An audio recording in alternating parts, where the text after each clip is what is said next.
Olá amigos, olá meus irmãos, olá família, que Deus abençoe sempre. Mais uma noite, oração para que a paz reine no seu coração. É muito bom estar aqui com vocês mais uma noite de vitórias. Para você que me acompanha em outro horário, que Deus te abençoe sempre. Eu quero fazer um clamor, uma oração, e essa oração ela vai de encontro às suas necessidades e angústias. Seja você católico, evangélico, espírita, mas você que tem sede e fome.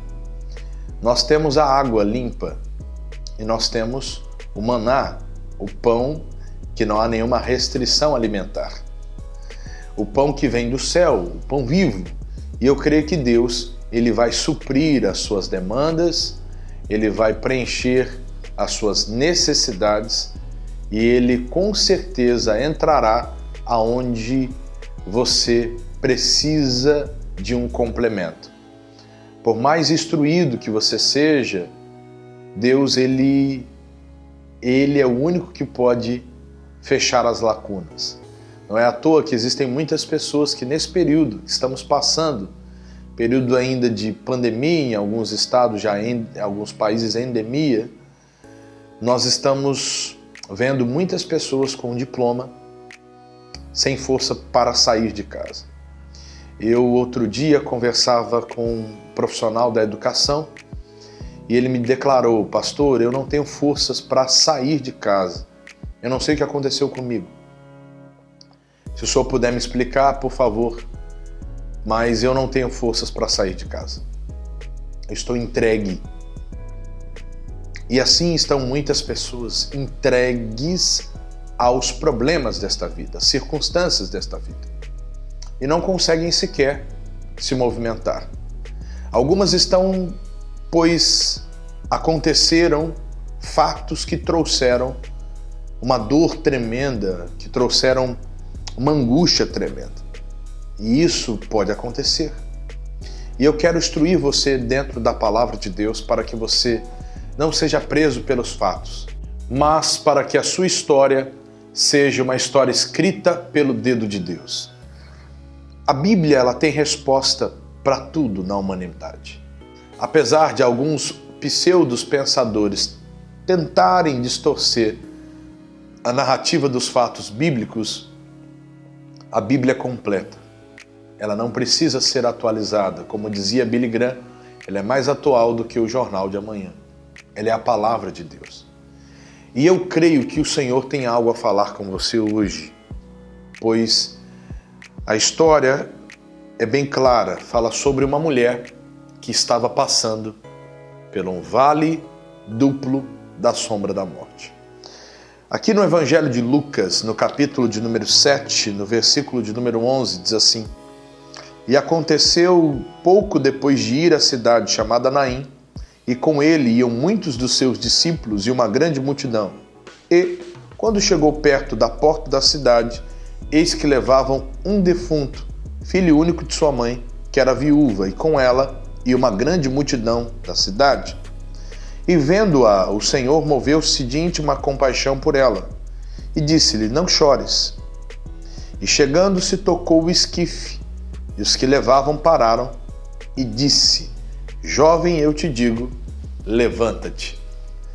Oras, a história da viúva de Naim é uma história clássica, pois ela fala sobre uma mulher que já sofria uma situação bem complicada, pois o provedor havia morrido, seu marido.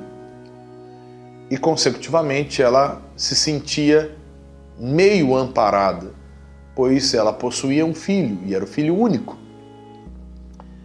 E a multidão na cidade estava comovida, pois, se já não bastasse a perda do marido, posteriormente veio a perda do filho. E nós sabemos que muitos estereótipos são lançados quando perdas subsequentes acontecem. Algumas delas provocadas por desobediência. Observe o caso de Noemi, Elimeleque, Malom e Quilion. O livro de Ruth fala sobre eles. Essa família, por sua vez, sai de Belém de Judá, casa de pão, e escolhe peregrinar nos campos de Moabe. Foi uma decisão. No entanto, uma decisão levada pelo momento e não levada pela fé. Mais à frente, as mortes começaram a bater à porta. Morre o marido, Elimeleque, Malom e Quilion, ficando assim Noemi desamparada de seu marido e de seus 2 filhos. Triste história, salvo pela Ruth Moabita, que se encontra com Boaz e entra ali no que nós chamamos de dinastia da fé. Ruth, por sua vez, se torna bisavó do rei Davi. Portanto, a escolha de Noemi trouxe sérias consequências para sua família. A viúva de Naim é bem provável que pensava e repensava dizendo: Senhor, onde eu errei? Por quê? Ora, se já não bastasse o meu marido, agora meu único filho. A cidade estava comovida. E aí Jesus chega. E quando Jesus chega, ele pede a única coisa que ninguém teve coragem de pedir. Ele pede para a viúva parar de chorar. Eu paro e penso como as pessoas reagiram no momento. Alguém poderia declarar: mas que homem insensível? Será que ele não percebe? Será que ele não entende que o luto provoca paz no coração dessa mulher? Alguém poderia declarar: mas que homem arrogante. Alguém poderia dizer: que falta de educação. Mas aquela mulher, ao invés de ouvir os burburinhos, ela opta em ouvir Jesus. E imagine você, marido e filho, e alguém chega no dia do enterro do seu filho e diz assim: pare de chorar. É complicado, pois existem muitas pessoas que, por pouco, derramam rios de lágrimas. Mas ela parou, porque Jesus estava ali com ela. A palavra havia chegado, e a palavra foi: não chore. Nós precisamos dar ouvidos à palavra de Deus, porque por mais difícil que seja o momento, a palavra ela é certeira. Por mais difícil que seja a situação, Deus sabe o que faz e Ele sabe o que fala. Naquele exato momento, a unção de Deus entrou naquele velório. E ao invés da morte, começou a reinar vida. Agora há um detalhe: alguém ali precisou obedecer à voz de Jesus. Todos estavam tristes e com razão, chorando e com razão, emocionados, e não era para menos, mas alguém precisou deixar a emoção de lado. Alguém precisou deixar a tristeza de lado para ouvir a voz de Jesus. Essa é a verdadeira luta da carne contra o espírito. E não se assuste com o que eu vou lhe dizer. A carne muitas vezes prevalece na sua vida. E, consecutivamente, você colhe os frutos carnais, os frutos da carne. Por isso que naquela hora, a mulher ela precisou fazer uma escolha. E não era um dia propício para uma escolha. Era um dia de luto. Mas ela disse: ao invés de ouvir o meu coração, eu ouvirei a voz de Jesus. O segredo está aí. Você precisa parar para ouvir a voz de Jesus. Pois se você ouvir a voz do coração, você acaba perdendo batalhas. E grandes batalhas. O cortejo para e Jesus pede para o menino se levantar. Versículo 15. E o defunto assentou-se e começou a falar, e entregou-o à sua mãe. E de todos se apoderou o temor, e glorificavam a Deus, dizendo: um grande profeta se levantou entre nós, e Deus visitou o seu povo. E correu dele esta fama por toda a Judéia e por toda a terra circunvizinhas. horas. Quando ele fala, o morto ouve. A ordem é tácita, assim como ele diz, Lázaro, sai para fora. Ele não diz, morto, sai para fora, senão todos os mortos ressuscitariam naquela tumba. Aqui ele diz ao defunto, jovem, eu te digo, levanta-te.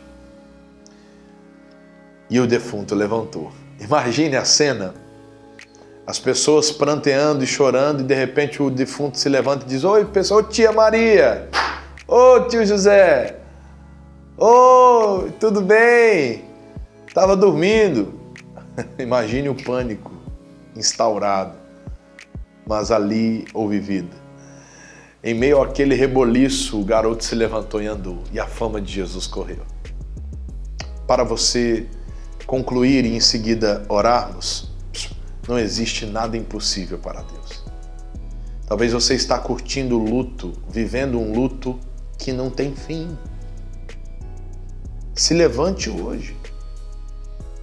Jesus quer mudar a sua história. Agora, muitas vezes você está mais apegado ao que não deu certo do que aquilo que Deus usa homens e mulheres de Deus para te instruir. Vamos falar com Deus? É momento de oração. Pai querido, Deus amado, Pai tremendo, Deus de amor. Oração, meu Pai, para que a paz reine no coração de cada pessoa hoje. Meu Deus, eu confio em Ti, ó Pai, acima de qualquer coisa. E é por isso, ó meu Pai, que em nome do Senhor Jesus, eu venho, meu Deus, orando por cada pessoa que aqui ora comigo. Católicas, evangélicas, espíritas, algumas que têm, outras não têm religião. Senhor, eu oro para que a Tua palavra se cumpra no coração de cada uma delas. Senhor, repreendido está toda ação maligna e maléfica. Meu Deus, esta pessoa que está doente, essa pessoa, meu Pai, que está sofrendo, essa pessoa que está comendo o pão que o inimigo tem amassado. Eu digo, mal, saia daí. Suma, desapareça. Bata em retirada desta vida de uma vez por todas. Não é um pedido, é uma ordem. Vá embora, em nome de Jesus. Pai, eu libero o Teu poder sobre a vida dos Teus filhos. E peço, meu Pai, que a Tua palavra se cumpra sobre a vida de cada um deles. Eu te abençoo, meu irmão. Eu te abençoo, minha amiga. Meu Deus, que aonde esse meu amigo estiver, ele seja alcançado por Ti. E que essa noite seja uma noite de paz. Não seja uma noite de tormento, de perrengue, uma noite de angústia e de euforia. Eu abençoo a vida de cada um dos Teus, em o nome do Senhor Jesus. Amém, amém e amém. Que Deus te abençoe, meu querido. Que a paz esteja contigo sempre. Que a luz esteja com você e que o Espírito de Deus se manifeste sobre a sua vida. Que você tenha uma noite de paz e um dia totalmente abençoado. Não se esqueça de curtir, de ativar as notificações, de compartilhar, porque eu creio que Deus vai lhe abençoar. Aproveite o ensejo, me siga lá no Instagram. Um beijo no seu coração, um forte abraço. Até lá.